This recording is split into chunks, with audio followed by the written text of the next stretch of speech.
With Barnstable Today, I'm Sarah Colvin.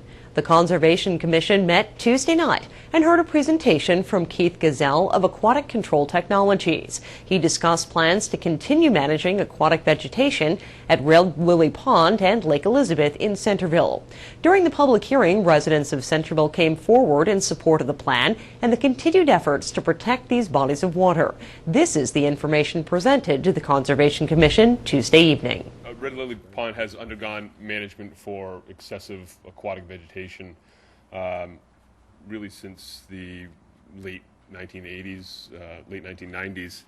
The project, really kind of an experimental project, reverse layering project, which essentially targeted the removal of underlying sand and gravel substrate from superficial organic sediment deposition and replacing that over the top to, again, create a less hospitable substrate for the colonization of aquatic plant species. And prior to the implementation of that project, both ponds underwent a fairly extensive hydro-raking program at that time to remove existing plants, primarily water willow and various water lily species. And so essentially, since that time, I believe the hydro raking was performed in '97. The vegetation growth has become more established again, less so in Lake Elizabeth, where the reverse layering did occur, but in Red Lily Pond, it's become fairly widespread. And so we're looking to basically replicate that program to reduce vegetation cover, again, to optimize fish and wildlife habitat and maintain open water. So just a quick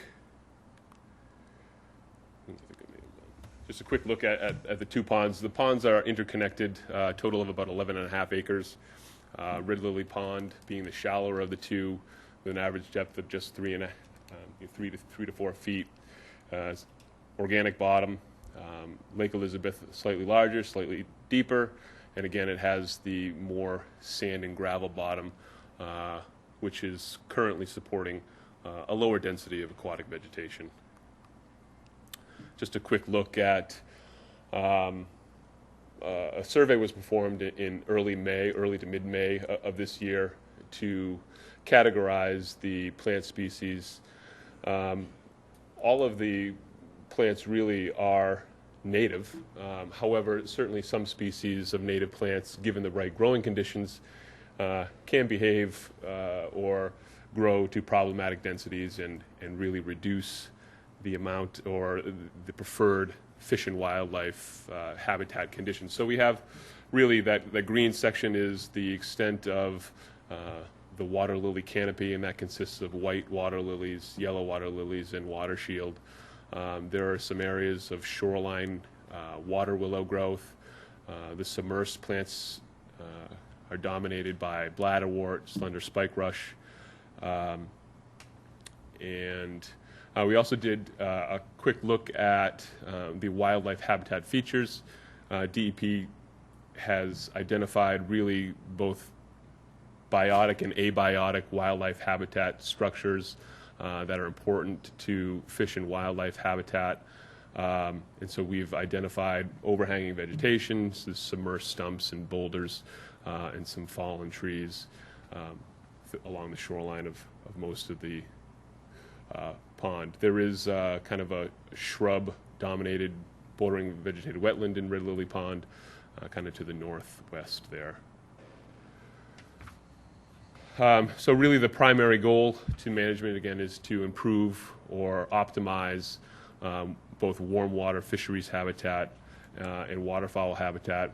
And also there is certainly some efforts being made to restore herring spawning in the ponds through, I guess, the restoration of the fish passage. And so excessive vegetation, again, is not optimum habitat for the herring spawning as well. So that's also part of the program. And so essentially what we've proposed in order to facilitate that is an area-specific mechanical hydro raking program. Mechanical hydro rake is essentially a floating backhoe type of machine. However, it doesn't have a bucket attachment. It has a York rake attachment. So it rakes through the upper portions of the sediment and removes the plants and their root systems. As you can see, the machine has no onboard storage, so a project of this size will generally incorporate the usage of a transport barge, which really is a modified weed harvester. And so each rakeful is deposited on the harvester, which is equipped with a conveyor mesh, so that will transport the material to a specific offloading site, which we've designated at, is it Centerville Avenue that is the road that bifurcates the two.